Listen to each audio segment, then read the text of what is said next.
of 27th March 2025 as a day for the special sitting of the Senate.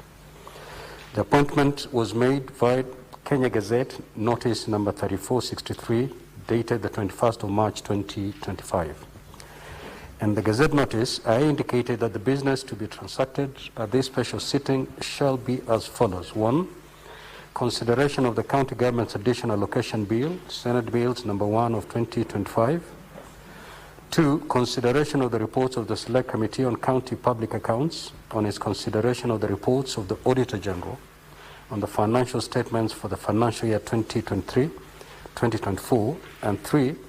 Consideration of the reports of the Select Committee on County Public Investments and Special Funds Committee on its consideration of the reports of the Auditor General on the financial statements for the financial year 2023-2024.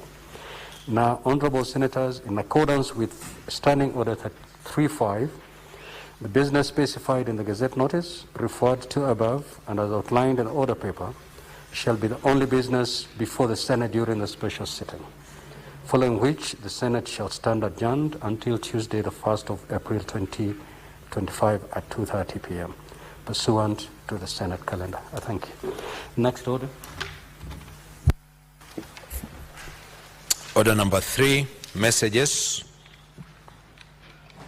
Order number 4, petitions.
Order number 5, papers.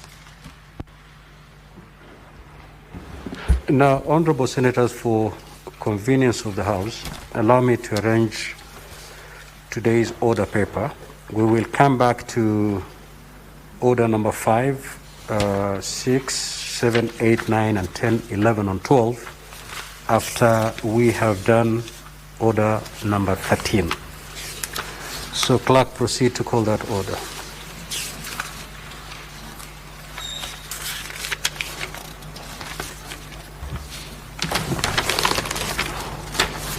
Order number 13, the County Government's Additional Allocations Bill, Senate Bills number 1 of 2025, second reading.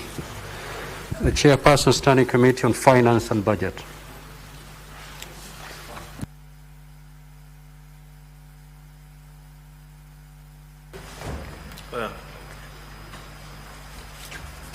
Mr. Speaker, sir, I'm not the chairperson of Budget and Finance Committee, but on his behalf, I'll handle this bill.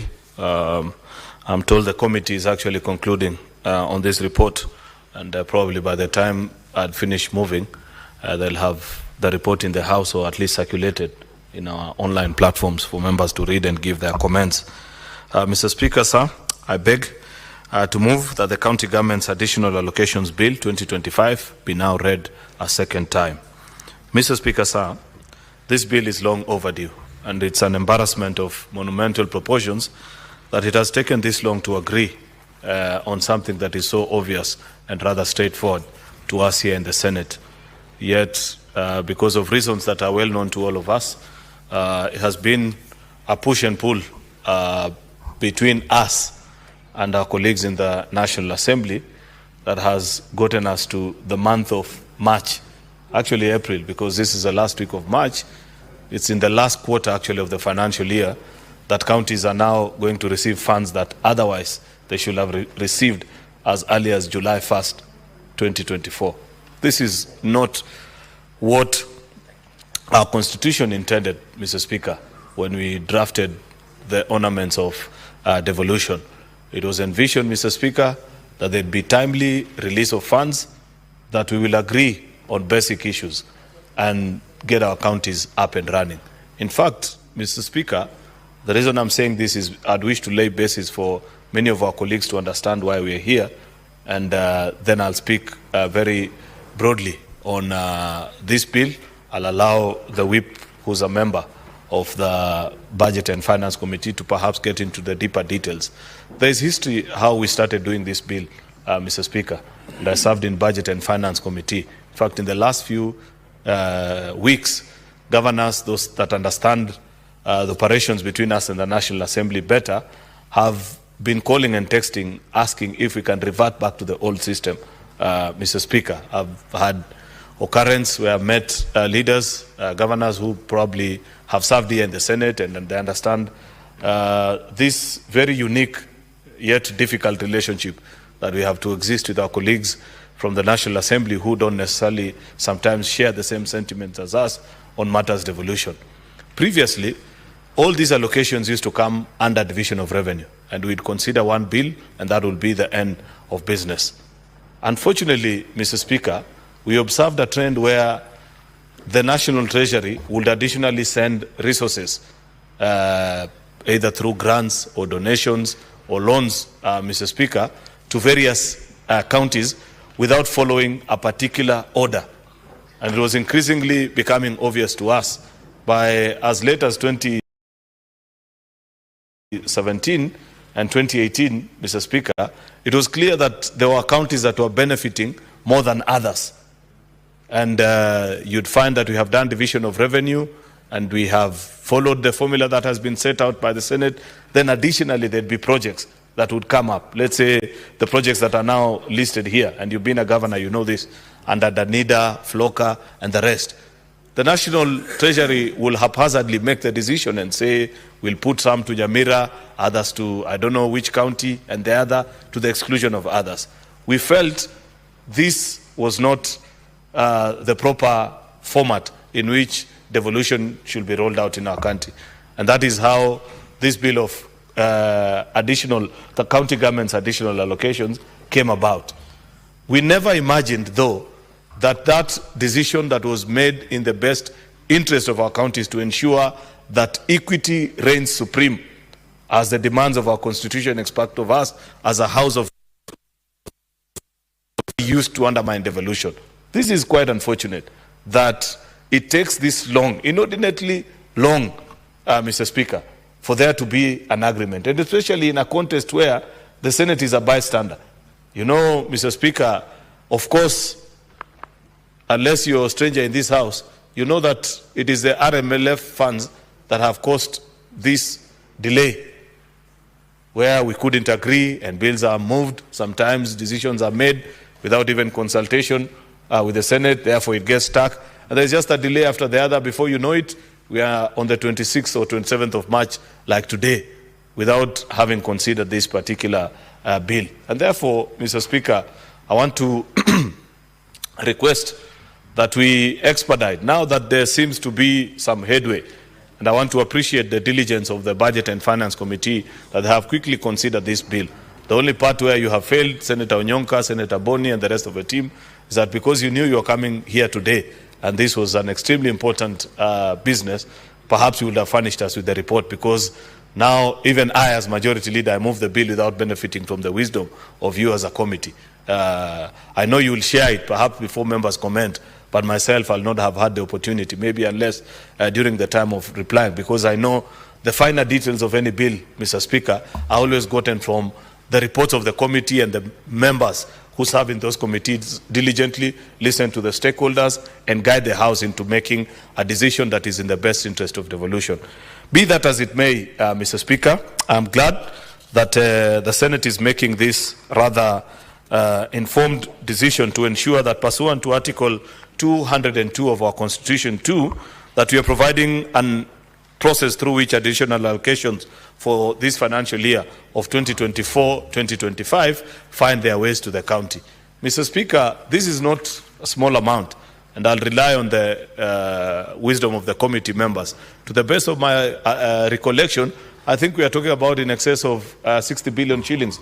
I'm not sure when the whip will be speaking, or Senator Onyonka, or any member of Budget and Finance, they will tell us actually on the 56 billion. So it's close to 60 billion shillings, Mr. Speaker, that needs to go to our counties. Even if that decision, even if we were to pass the bill as urgently as possible and have it concluded, to expect that counties will absorb those funds, knowing very well the processes of government funding, Mr. Speaker, is too much of a push on the side of counties. And some of these donor-funded projects, unfortunately, are time-bound, as such that if it gets, say, to the end of this financial year, then the loan expires and you have to renew the instruments, Mr. Speaker. Therefore, it's a very, very untidy situation. I hope that this never happens again. I don't recall a time where we have moved, actually, a bill for funding to counties this late into the financial year. This, unless my memory is failing me, to the best of my knowledge, this is the latest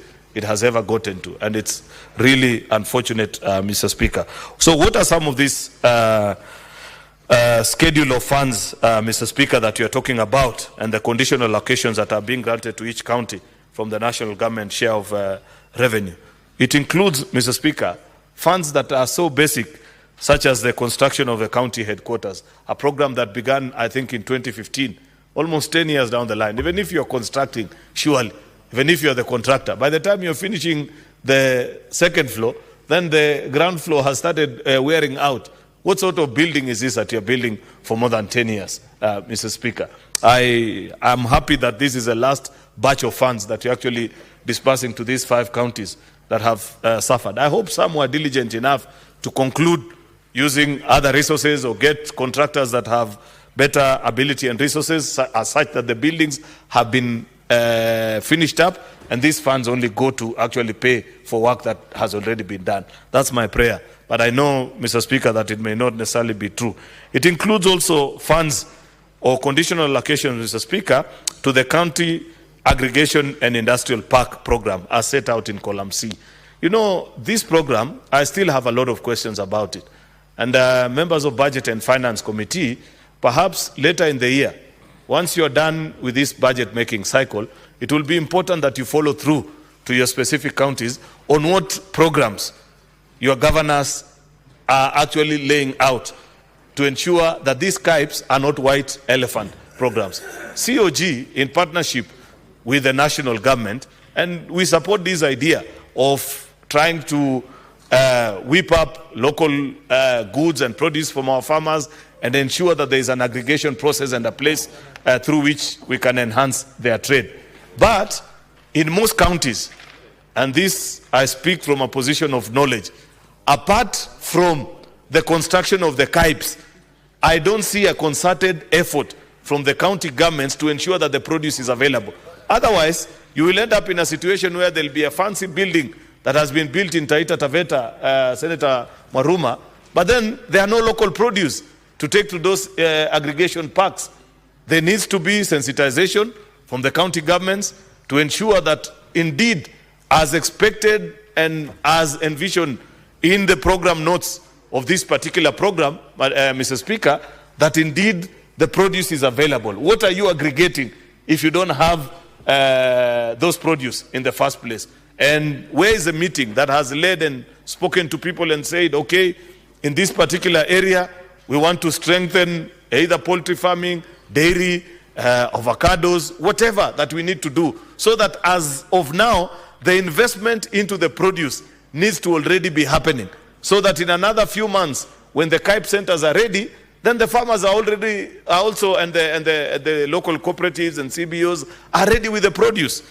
Unfortunately, Mr. Speaker, unless perhaps maybe there are governors who are more diligent than the ones that I know, Mr. Speaker, then this is something that is of great concern to me. Conditional allocation for community health promoters, CHPs, Mr. Speaker, and this is a big problem because I know for a fact that there are many counties where CHPs actually continue to wait on this. And you know, the unfortunate bit, Mr. Speaker, is that you will find that CHPs have received the matching funds from the national government, but counties are being blamed that they have not paid CHPs actually. But what will they have used to pay with? Here's the funds now. Today is when, once you pass the additional allocation bill, Mr. Speaker, is when now it becomes possible for our counties to pay them. We must make a decision, and Budget and Finance Committee, you must lead us into making a proper decision, whether for programs such as this one of KIPES that are in all the 47 counties, for programs such as this one of CHPs that are in all the 47 counties, is there a need to budget these funds separate from DORA, especially having learned from the experience of what this additional allocation business has taught us this current financial year? Remember the history that I painted earlier on how we found ourselves doing this particular bill, that we just wanted to ensure that there is equity in programs. Senate needed to have visibility and ensure that if there are additional funds going to counties, they are not skewed to benefit just a few counties. But programs such as this one of CHPs, KIPES, that are in all the 47 counties, it is my considered humble view, Senator Boni Halwale and all the members of Budget and Finance Committee, that perhaps these are funds that we can include in DORA, as such that once we have decided on how much is going to the counties, Mr. Speaker, then there is no business as what we are having presently, where counties are CHPs are saying, we have received the share from the national government, but county governments are not paying. We have to make a better decision, Mr. Speaker. There is also arrears, actually, salary arrears for county governments' health workers. No wonder they are always outside this particular Senate every other week. I have actually taken great concern, and there is something that I'm doing about it as a leader and somebody passionate about devolution, that we must be embarrassed, apart from just the usual decision that you make. You know, many times I see when people come to demonstrate here, senators join them, and we say, oh yeah, we are going to fight for your rights, and that's the end of business. We must be a bit serious as leaders, you know, Mr. Speaker. You can't be granted legislative powers. Then, when people come to demonstrate, this time you join them and say, we'll think about it. Next year they come back again, you're still telling them, we'll do something about it. Surely, Mr. Speaker, we have to do something about this space of health workers in our counties, Mr. Speaker. Apart from this the funding model that is being proposed here in this particular bill, Mr. Speaker, there's just something that is not right in the architecture. And you must celebrate what happened to the teachers and think towards that particular line, Mr. Speaker, because when teachers ensure that they have a body that is representative here at the national level and looks into all their affairs, Mr. Speaker, in the form of TSC, we should have thought about something for the health workers as well.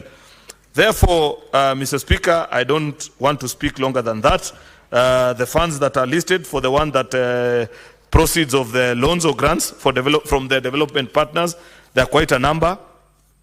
There is DANIDA, which is supporting primary health in developed contexts. There is IDA and KISIP, the informal sector improvement project.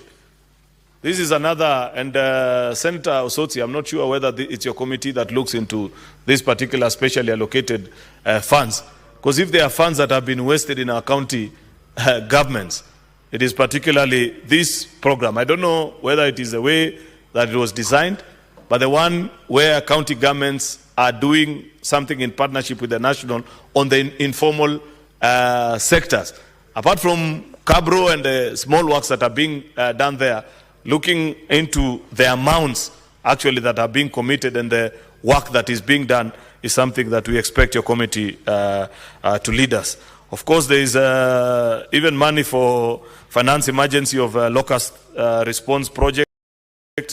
Remember, there was a conversation about it. FLOCA, which is a local action on a county climate resilience investment. This one at least is a grant, but it doesn't mean that even if it is a grant, it is money that should be wasted. Should be used prudently. It's a grant to the people of our counties, and therefore should be used fairly well, Mr. Speaker. There is this other one of National Agriculture Value Chain Development Product. This is what I was talking about earlier, Senator Maruma. That should be the complement of the KIPES, that this program should be able to help our farmers at a local level begin to generate sufficient produce that will be aggregated into the KIPES.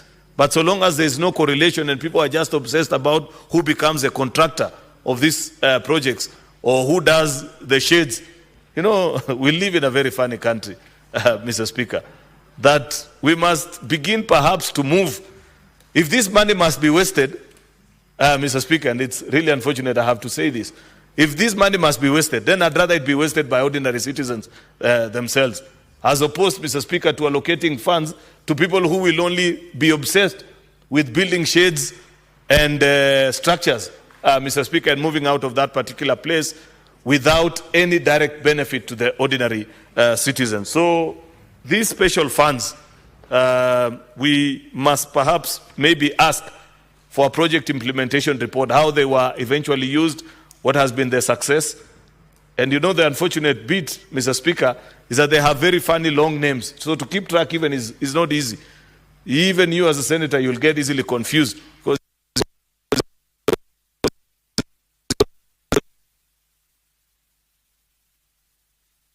these fundings that end up in our county governments and the expected impact in the lives of ordinary citizens is something that bothers us. Finally, Mr. Speaker, is the KDSP, the Kenya Devolution Support Program, are set out in column J, and there's a listing of how much is going to each and every county, you know. Then there are other things about Cabinet Secretary publishing by 15th day of each subsequent month, a monthly report on actual transfers of additional allocations to county governments disbursed. This one we did as well in Dora. Then last, and perhaps the last thing that I'd say, is that the county treasury shall include the consolidated quarterly and annual reports that include PFM Act, which is the actual transfer from the national government, the expenditures, and their compliance with the provisions of the Act. A very important report that we expect. Therefore, with those many remarks, Mr. Speaker, the listing is there of how much is going to each county. And this is as the bill came, Mr. Speaker. I want to believe that our colleagues from Budget and Finance Committee will actually guide us on what additional amendments actually they are proposing to the House. And I want to say that even without seeing the amendments, that I already support their position because I'm aware of some of the proposals that have been made there. With those very many remarks, Mr. Speaker, I want to request the whip of a majority side, who is a member of a Budget and Finance Committee, to second and help us understand better even more salient issues that perhaps I may have missed in my moving notes. I thank you, Mr. Speaker.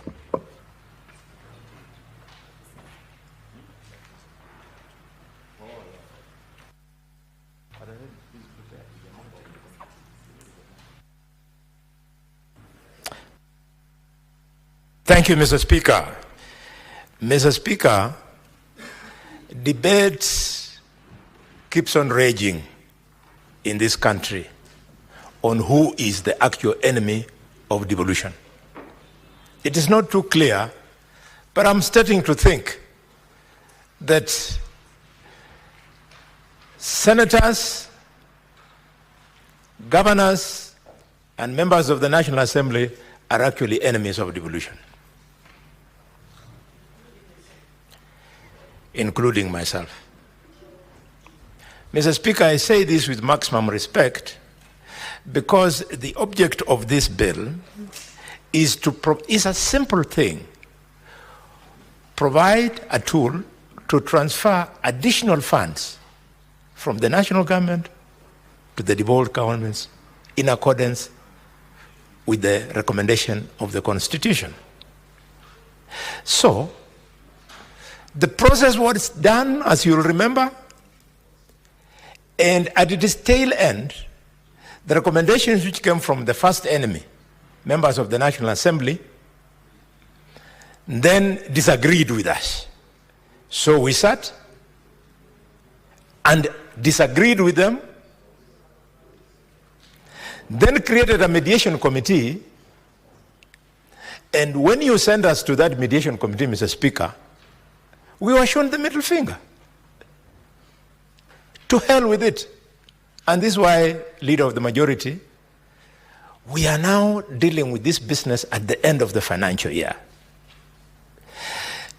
The donors must be thinking we are mad people. Because what has happened is that the borrowed money has left the respective banks of those countries. The money is with the National Treasury. Those countries are already charging interest.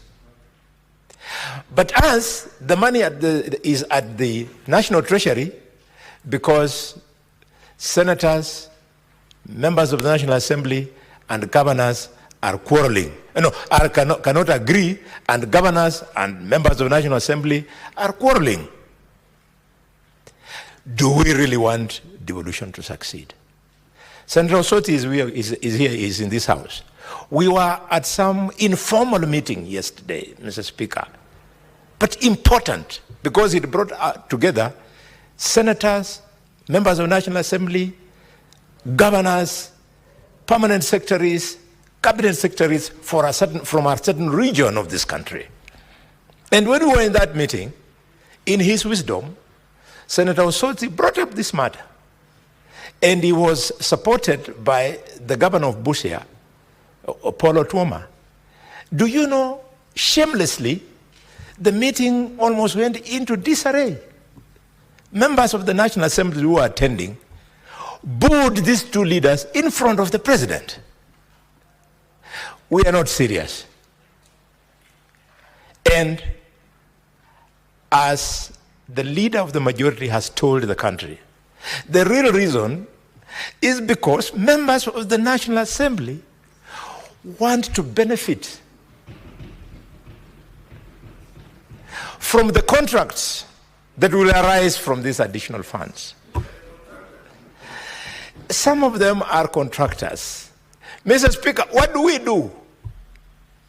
And if one of you is not doing any of these things, they say you are not woke. You are not up to it.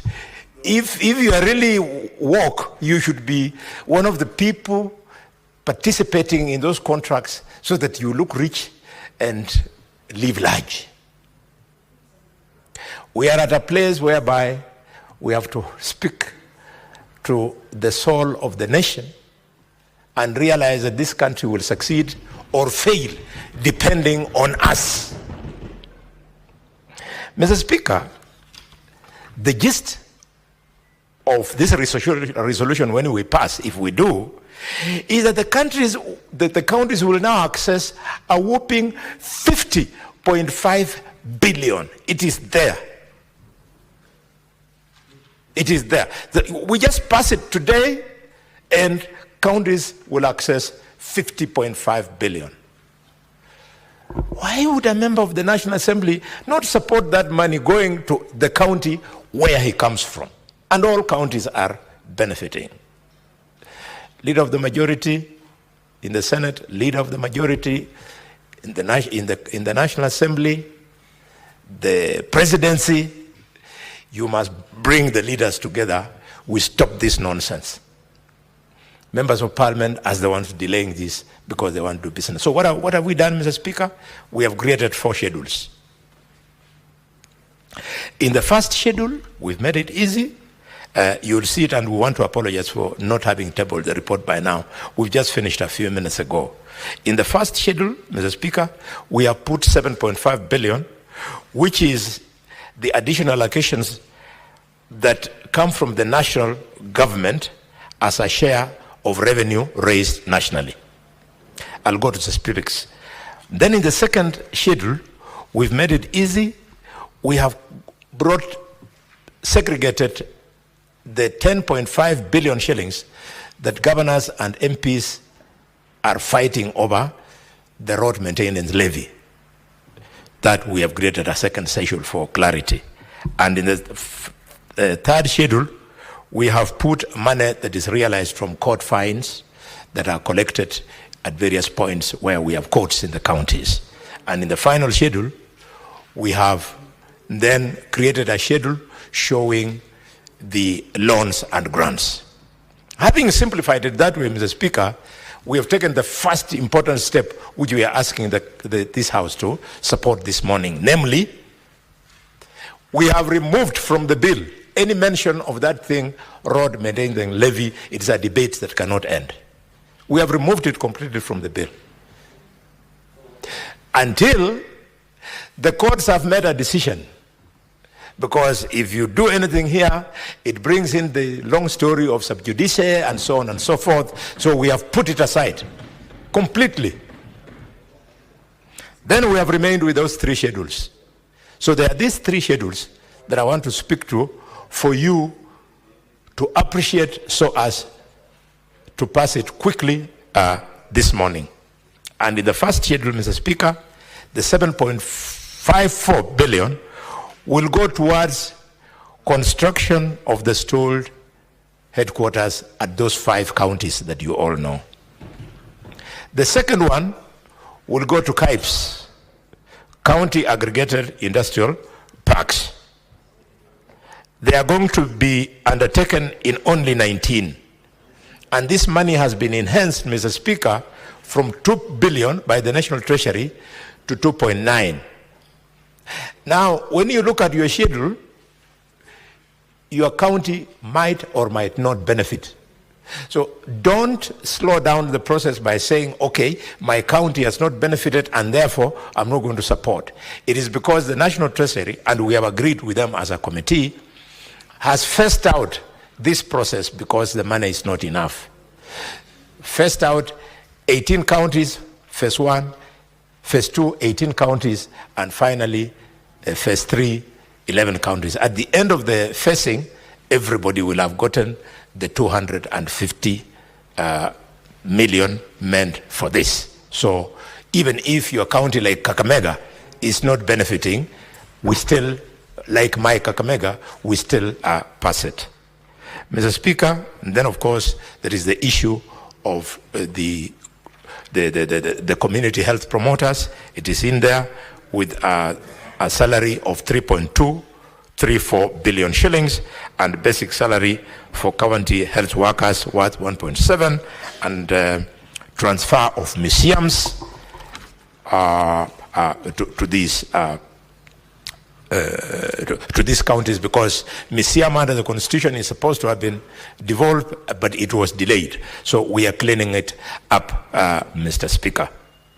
Mr. Speaker, in the third schedule, which is fines, it is up to 116.92 shillings. We have decided to pass it, quote unquote, compared to us. The National Treasury just us out 116 million shillings. What is the authenticity of that figure?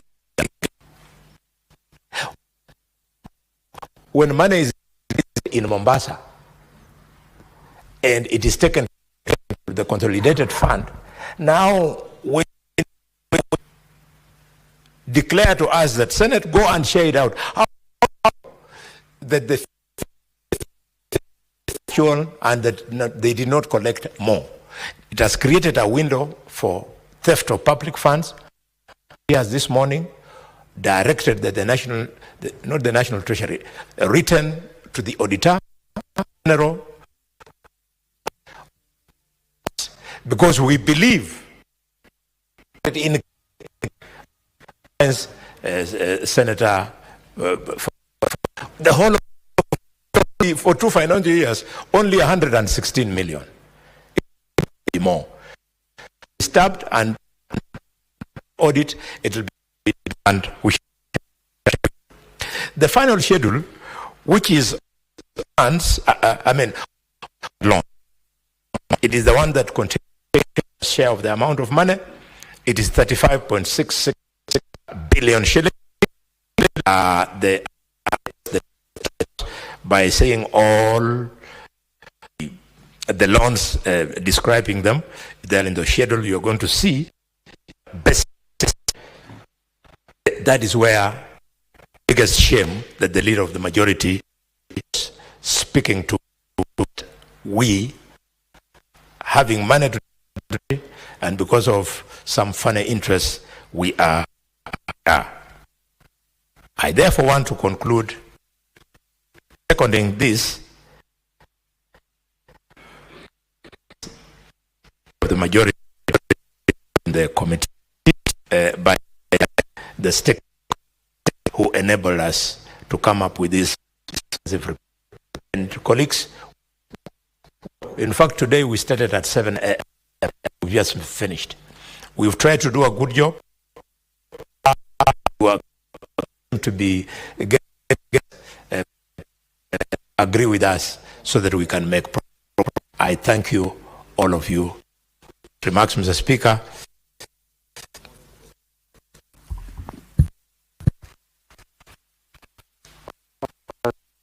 To put the question that the county government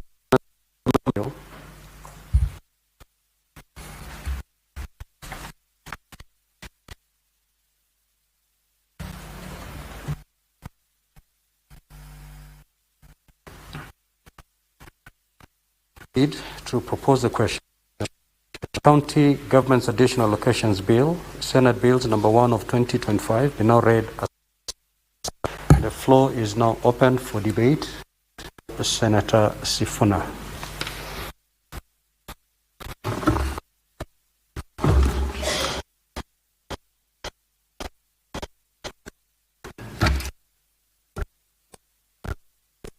Speaker, I will suffer the lead of majority. We are out of the committee on committee has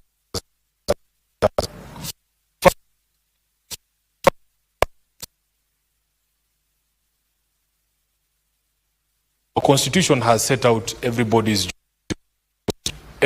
job is clear in the classification are going to be done by the county classification.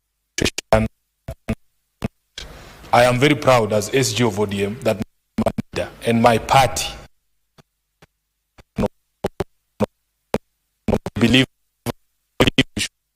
we believe in devolution. My party leaders position my position. The Assembly has no problem. The problem is not with Sifuna. From my boss, my party leader. I have been charged to ensure at every turn, so that even in that matter, I remember the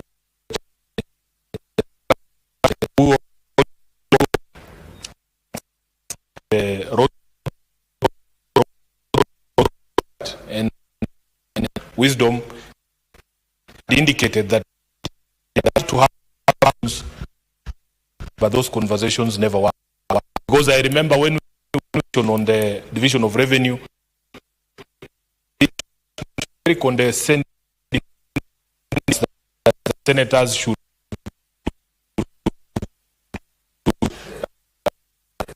and to be resolved because the law is there.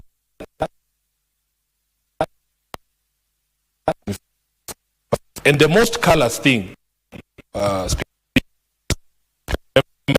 assembly, and maybe one day if I will, maybe this, I want to use the word disease, but this attitude maybe will come. Have dissected the people who belong. Honorable Speaker, as prejudice the for not get can hold the entire thing at ransom. I'm here with those members. I don't want to mention their names, but the Speaker, they know that if they don't get a division of revenue, I've told Senator Khalwale's committee the same thing, that in fact if they funds, they don't care. I am committed to distinguish them. In a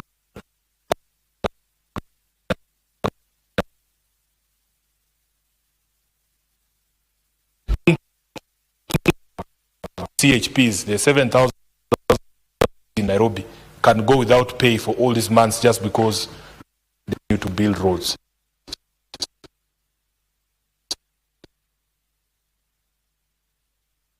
Is resolved. Understand, and people, we don't this Senate. I don't think solution. We have stood very firm on the floor of this House in our committees, even when we were doing mediation on division of revenue, to make it very clear to the National Assembly that first of all, we are not enemies of the National Assembly, but we have an oath that we swore on this constitution to defend county governments and their interests. And if the constitution says a certain role is to be executed by the devolved units, we have a responsibility to defend that position. So when we say that it is our belief, both as a Senate, as a Senator of Nairobi, as SG of ODM, as a member of ODM, that RMLF should be fully devolved, the entire amount, county governments, it is because that is what the law says. Speaker, if you look at the schedule, the first schedule, you will see that for us in Nairobi, really, we were concerned with only two issues. Number one is, of course, that issue of the road maintenance levy. We have a budget of about 390 million Kenya shillings in the supplementary budget for 2024-2025 for maintenance of roads. Those of you who have been moving around our estates in Nairobi, and I can see the Deputy Speaker looking at me because he's not very happy with the situation of the roads in Nairobi. And I am sure all of you have problems. You go to places in Kilimani, you go to Isili, everywhere our roads are in pathetic shape. And we were hoping that this impasse is resolved because it is also acknowledged that we need the resources to be able to do these roads. And therefore, we hope that it will be resolved as soon as possible. But you can see on that schedule, the first schedule, Honorable Speaker, we have the 224 million Kenya shillings, which is sufficient to cover the stipend of 2,500 shillings for 7,464 CHPs for 12 months. And then there is an amount that has been allocated there for basic salary arrears for county government health workers. And the majority leader, when he was here, he spoke about these health workers always showing up at our gate here, Honorable Speaker. And last week, there was such an event, just before we broke for recess, and you dispatched me and the Senator for Meru to go and speak to them. And I was very happy that we are not just paying lip service. The majority leader was not here. We were very proud that as a House, under the leadership of the Speaker, specific instructions were issued to the Committee on Health to bring all those stakeholders on board to be able to have that conversation. And I was speaking that day, I was not even sure, I was not aware, Speaker, that the Committee of Health of this House, that same day, had the ministry before them, and the chair, I have not seen him, but I remember seeing on the news that they gave certain deadlines to the ministry to be able to clear arrears of salaries for these county health workers, and including, what are they called? Yes, the UHC workers. So I am very happy, Majority Leader, that as a House there are things we are doing in order to assuage the situation there, and we are not just paying lip service. Honorable Speaker, of course, on the question of court fines, I know why Nairobi is blank there, because I think there was an agreement with the judiciary that they give us back our courts, our county courts, and therefore you might not find allocations of money out of court fines for Nairobi, Honorable Khalwale. But I agree with you that there needs to be greater transparency in disclosures from Treasury on amounts of money that are collected in terms of court fines originating out of enforcement of county legislation. If you look across the country, of course Nairobi is notorious. The number of people who are arrested on a daily basis for violation of bylaws and the hue and cry, even in the manner in which they are treated. And if you go to the city court here, even today, it is full of people who are being charged with various violations. And it is true that we need greater disclosures from Treasury on these amounts.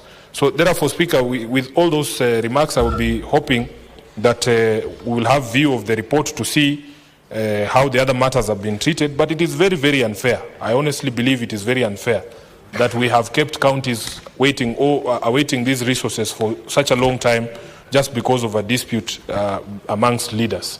At the end of the day, I remember during the mediation on Dora, we agreed on certain basic things. That number one, there doesn't exist a Kenyan who belongs to the national government and one who belongs to the county governments. And number two, most times if there is a bridge over a river that has collapsed due to floods, the ordinary user of that bridge does not care who comes to repair where the sources of those funds are, where the funds are going to come from. They just want the bridge repaired. So as leaders, really, we should not have a situation where a standoff between the Council of Governors and the National Assembly results in such a situation, and including the many donor-funded projects, especially because of happenings that are going on in the US. This money is needed in terms of supporting healthcare in our counties. So with those very many remarks, Honorable Speaker, I want to support the report of the committee, and I hope that there will be resolution on the remaining or pending matters to do with road maintenance levy fund. I thank you, Honorable Speaker. Senator Murango. Asante sana Mstahiki Spika. Kwanza ningetaka kwanza kushukuru kamati ya fedha kwa kazi nzuri waliofanya, lakini na maneno mawili tu ya kusema. Kwanza niseme ya kwamba adui mkubwa wa ugatuzi ni wale waliokaa katika bunge la kitaifa. Na Mswahili husema kimembacho kikivunja nafuu kwa mchukuzi. Uongozi wa bunge la kitaifa unafaa kumakinika kuhakikisha kwamba tunapopitisha, kwa sababu sisi ndio walinzi wa ugatuzi, tunapopitisha miswanda hapa si lazima kuwe na vuta ni kuvute, kwa sababu fedha ambazo zinazokuja hazikuji kwetu kama seneta, zinaenda katika kufaidi wa Kenya. Na kwa hivyo ningetaka kuwasuta kwa hilo, na niseme ya kwamba kucheleweshwa kwa pesa mali zimefika. Mstahiki Spika, mua ukipewa kimbogoyo mzee aliyozeeka kama zawadi na kuanga ni matusi. Pesa tulio nayo siku ya leo, tunayopitisha siku ya leo, imechelewesha kwenda kule kwa sababu ya vuta ni kuvute ambazo hazina maana. Ingawa tunafuraha kwa sababu kama wale maofisa wa ugani ambayo wanafanya kazi ngumu katika gatuzi zetu wataweza kupata pesa zao, kwa sababu naona kama Kirinyaga kuna milioni 36 na kwa muda ambao hawakuwa wamelipwa. Ni kwamba hakukuwa na maana yoyote ya kuwachelewesha kiwango hicho na kazi ngumu wanaofanya kule mashinani. Mstahiki Spika, wengi wanaenda mguu kama mawakala wa ng'ombe, wengine hawana hata usafiri kuhakikisha kwamba afya inatunzwa katika sehemu zile za kule mashinani. Kwa hivyo nimesema ya kwamba kuteseka huko kwote ni kwa sababu ya jitihada ambazo zilifanywa na wabunge wa bunge la kitaifa na kuchelewesha miswanda ambayo tunapitisha hapa. Mstahiki Spika, tumepewa kazi moja muhimu sana, kuwa walinzi wa ugatuzi, lakini mlinzi mpaka pia pewe silaha, kwa sababu bunge la seneti limekuwa likimbweka ya kutosha. Nadhani wakati wa kuuma umefika, ili wajue ya kwamba pia sisi sio vikaragosi na wanasesere wa siasa. Sisi